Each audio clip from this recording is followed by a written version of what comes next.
これ、買いました。ラズベリーパイピコ、1780円。ラズパイファミリーの、三男的なやつです。こっちは、ピモロニ、ピコユニコーン、3800円。16×7 の LED マトリクスです。今回は、この2つとマイクロ Python を使用して、プログラミングしてみたので、紹介します。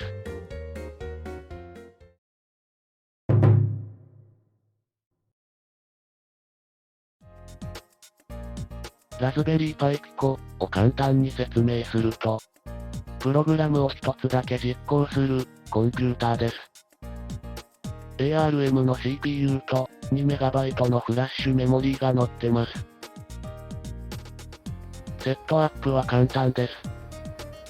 USB ポート近くの白いボタンを押しながら、USB ケーブルで PC と接続。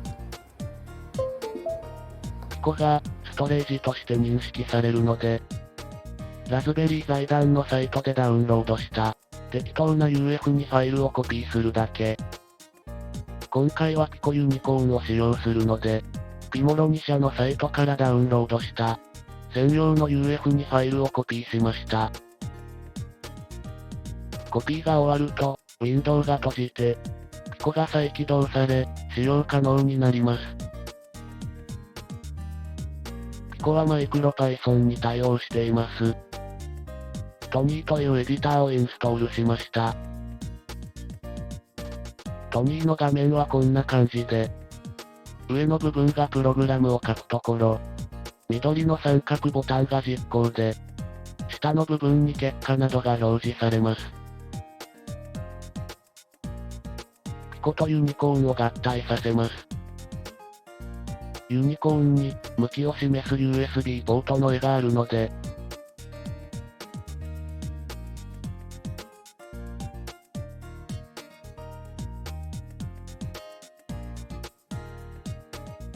同じ向きとなるように合体させます。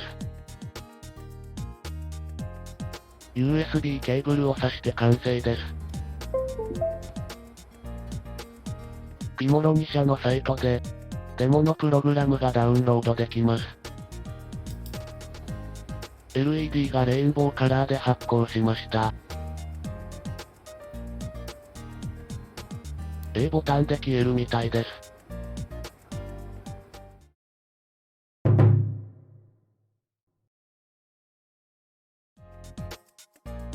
まずは、今回作ったプログラムをご覧ください。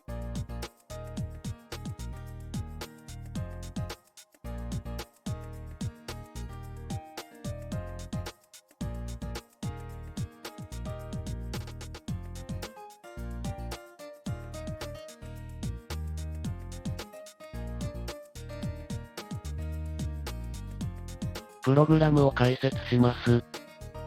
ラズベリーのプログラムは360行でした。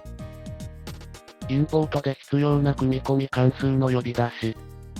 組み込み関数、ピコユニコーンは、専用の UF2 ファイルに格納されています。ユニコーンの初期化。ここで LED の設定をしています。ディスプレイにレインボーを表示。ボタン A が押されたら消灯。ここまでがデモにあったプログラムです。ここからがオリジナルのプログラムで、消灯を関数として定義し、変数を宣言しています。変数は上から、ドットが飛んでいく速さ。列と列の間の遅れ時間。緑色の設定。シアンの設定。上下する回数。下にいる時間。上にいる時間。消灯していく速さです。ここからがラズベリーを点灯させる本体になります。まず、Excel でラズベリーの形を作ります。Excel を見ながら、消灯する場所、色をつける場所を、if 文で場合分けしています。このファイル文で、ドットが飛んでくるように見せています。これを15列繰り返すと、ラズベリーができます。ラズベリーが上下するところは、ファイル分です。考え方としては、上下のドット絵を繰り返すです。この部分は、かなり冗長になってしまったので、もう少しスマートな書き方がありそうです。最後の消灯していくところも、ファイル分で書いています。1ドットずつ、消灯で塗りつぶす感じです。以上が、ラズベリーのプログラムになります。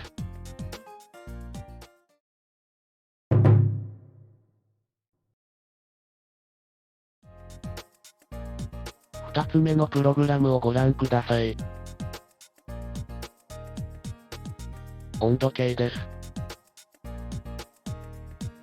プログラムを解説します。